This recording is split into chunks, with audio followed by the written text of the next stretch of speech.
안녕하십니까.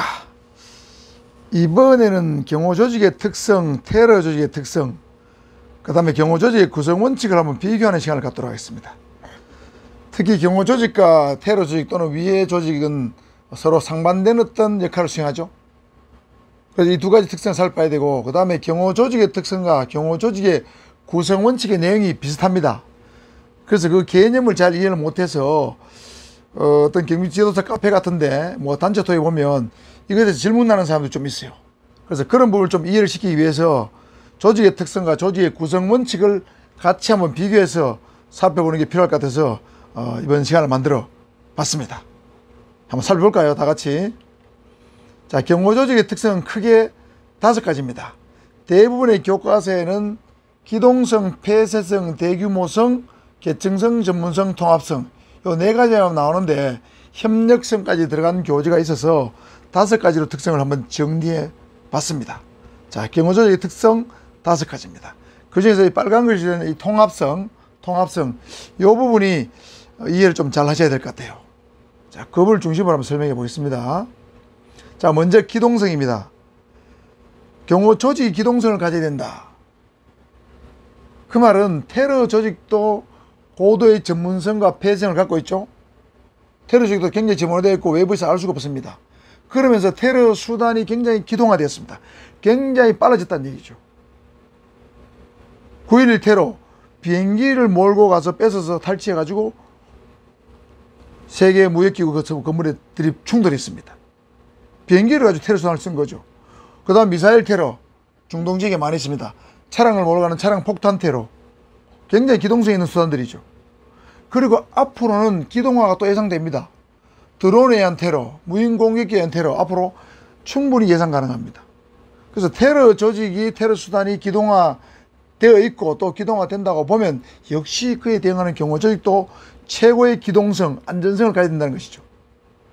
그래서 경호조직은 최고 성능의 승용차, 차량, 항공기, 헬기, 그 다음에 최고 성능의 역시 총기와 같은 장비, 탐색장비, 검색장비, 총기 이런 것들을 가져야 된다는 뜻입니다.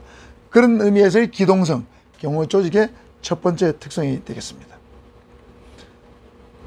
그래서 기동성을 대표하는, 기동성 안전성을 대표하는 경호차, 미국의 대통령 전용차 야수라 불린 것, 비스트라 불린 거죠. 이거 읽어보면 어마어마한 어떤 성능을 갖고 있죠.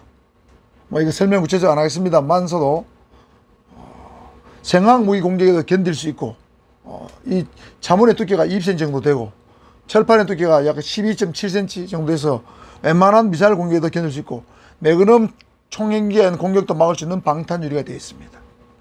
안전성이 극도화되어 있습니다.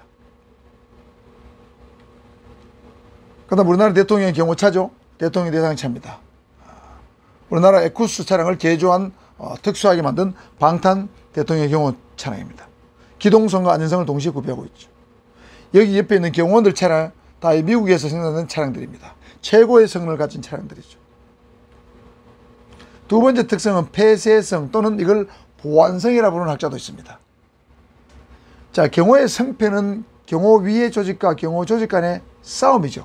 어떤 싸움이겠습니까? 정보 수집 능력이죠. 그리고 이 수집한 정보를 외부로 유출시키지 않는 보안 능력의 싸움입니다. 정보 수집 능력과 보안 능력의 싸움입니다. 그래서 경호조직은 경호조직을 일반에게 절대 공개하지 않는다. 비공개입니다. 그래서 일반 모든 조직은 거의 공개되어 있죠. 경찰 조직 공개되어 있습니다. 여러분 직제표 다 나와 있습니다. 일반 행정조직 다 공개되어 있죠. 그럼에도 불구하고 암살 테러 집단에 알려지지 않도록 경호조직은 비밀에 쌓여 있습니다. 대통령 경호처와 그 소속기관 등 직지에 가면 몇 가지만 나오고 하부 조직이 없습니다. 경찰은 싹 다 나와 있어요. 경찰 빼고 가면. 검찰 다 나와 있습니다. 비공개하는 것은 경호처하고 국정원입니다. 조직이 비공개입니다. 그 다음에 경호 기법과 장비도 노출되지 않고 있습니다. 여러분 경호학으로 좀 배우는 것이지 무슨 우리 경호 규정을 가지고 배우는 게 아니죠. 그 다음에 경호 관련 재반 규정 이것도 비노출입니다. 대통령 등 경호에 관한 법률, 시행령 이런 거 있지만 세부 경호 규칙, 경호 규정 한 번도 본 적이 없습니다. 저도 경찰 25년 했지만 이 경호 규정 본 적이 없어요. 경호 특수부서에 있지 않으면 볼 수가 없게 되어 있습니다. 이게 폐쇄성입니다. 그래서 폐쇄성은 손자병법에 나오는 지피지기면 백전불태다. 적을 알고 나를 알면 한 번도 질 수가 없다. 100번 더 싸워 이길 수 있다. 이길 수 있다. 이 말은 바로 폐쇄성과 관계 있는 내용입니다. 알아두셔야 됩니다. 자, 세 번째 대규모성입니다. 이 테러 조직이 대규모화가 되고 있죠. 전통적인 테러 조직 알카에다, 헤즈볼라뿐만 아니고 IS는 조직원들이 수만 명이 된다고 그러죠. 어마어마합니다. 그리고 공격 요소, 위해 요소도 다양화되고 광범위화되고 있습니다. 따라서 경호 조직도 대규모화 될 수밖에 없어요. 대통령 경호처, 경호실. 현 정부 들어서 경호처로 줄어들었지만은 박근혜 대통령 때는 경호실이었죠. 박정희 대통령 때도 경호실이었습니다. 그래서 이 경호실로 하느냐 경호처에 따라서 조직 인력과 예산의 규모가 달라집니다. 어쨌든 테러 조직이 대규모되기 때문에 경호 조직도 커지는 게 마땅합니다. 경찰청은 경비국 경호과로, 서울경찰청도 경비국 경호과에서 경호업무를 수행하고 있습니다. 적어도 경찰청은 과단위 이상, 그 다음에 경호처는 대통령 경호는 경호처 또는 경호실 단위로 규모가 크다는 뜻이 되겠습니다. 세계의 이슬람 테러 조직의 현황입니다. 자, 여기 보면 알카에다가 있죠. 알카에다. 그 다음에 IS가 여기 있습니다. 여기도 알카에다가 있죠. 그 다음에 탈레반 조직이 있고요. 그 다음에 보코하람이라는 조직도 있습니다. 전 세계에 흩어져 있습니다. 주로 이제 유럽 쪽에 많이 있죠. 중동, 유럽, 아시아 쪽에. 자, 네 번째는 협력성입니다. 협력성은 다 알 겁니다. 하나의 경호 조직이 여러분 단독으로 경호 임무 수행을 완벽히 할 수 없습니다. 필요한 정보 수집을 다 할 수가 없어요. 경호 조직이 필요한 인원을 다 흡수해가지고 확보할 수 없습니다. 대통령 경호처에서 대통령 경호한다고 뭐 10,000명의 경호를 고용할 수 없지 않습니까? 필요한 인원을 다 확보할 수가 없습니다. 어느 정도는 확보해야 되겠지만 따라서 효율적 경호 업무를 수행하기 위해서는 경호 유관기관, 예를 들면 국정원, 경찰, 기무사령부 이런 기관과 유기적 협조가 굉장히 필요하다는 것이죠. 이게 협력성입니다. 그래서 대통령 경호 안전대책위원회 규정을 둬서 대통령 경호를 위해서는 안전대책위원회 위원들 간에 상호 협조하도록 명시를 하고 있다는 뜻입니다. 자, 마지막입니다. 계층성, 전문성, 통합성입니다. 자, 이 계층성, 전문성, 통합성. 자, 계층성이라는 것은 경호 조직을 피라미드 형태, 이렇게 계층 형태로 짠다는 것이죠. 자, 이건 일반 기업체 예를 제가 표시해 놨습니다만은 사진이 좀 작기 때문에 자, 이게 크게 보면 자, 이게 대통령 경호처 조직으로 보면 제일 위에는 대통령 경호처장이 있습니다.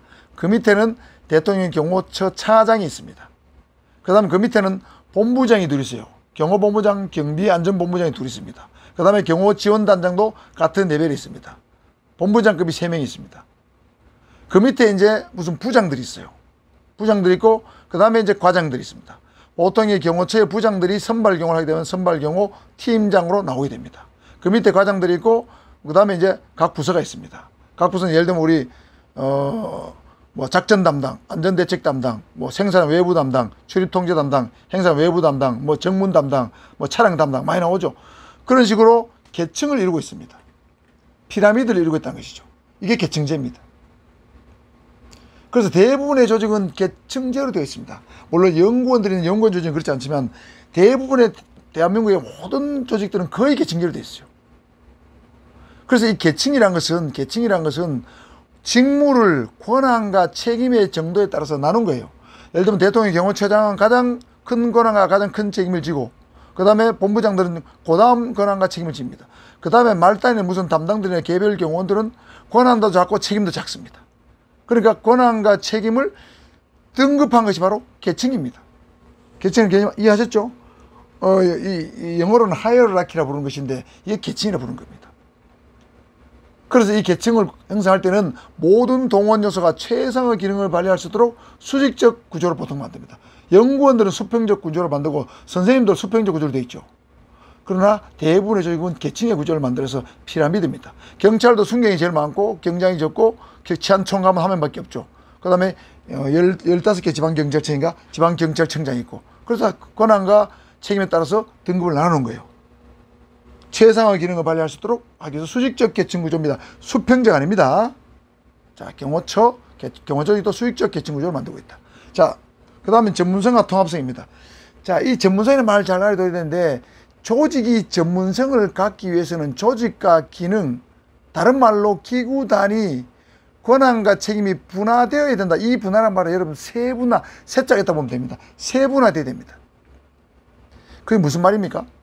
자, 제가 아까 말씀드렸죠. 아까 피라미드 조직에서 작전 담당, 안전대책 담당, 출입 통제 담당, 행상 내부 담당, 외부 담당, 정문 담당, 차량 담당.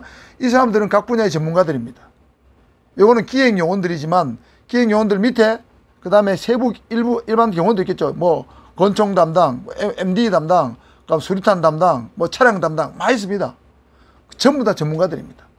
그래서 전문성을 갖기 위해서는 하부 조직을 피라미드에서 밑으로 내려갈수록 각 분야의 전문가가 존재합니다. 위로 갈수록 전문성보다는 관리 능력, 조정 통합 능력이 더 중요합니다. 그러니까 세분화된 기구 단위가 세분화돼야 되고 조직 구조가 세분화돼야 됩니다. 세분화될 때는 이 전문가들은 자기 분야밖에 모르기 때문에 조직의 목표 달성에는 조금 미흡해요. 그래서 위로 갈수록 조직의 목표 달성을 잘할 수 있도록 밑에 분화된 어떤 기구 단위가 능력을 잘 발휘할 수 있도록 조정 통합하는 역할, 이게 바로 통합성입니다. 분화된 기구 단위를 조정 통제하는 역할, 그것이 통합성이에요. 그러니까 말단으로 할수록 전문성이 좋고 위로 갈수록 통합성이 필요합니다. 이것이 전문성, 통합성입니다. 그래서 계층성, 전문성, 통합성 개념 확실히 이제 이해하셨죠? 자, 그래 조직은 밑으로 갈수록 분화돼야 되고 위로 갈수록 통합돼야 된다. 자, 경호 조직의 특성 오늘은 여기서 마치고 테러 조직 특성은 다음 영상에서 찾아보도록 하겠습니다. 요토표 잘 기억하십시오. 이상입니다.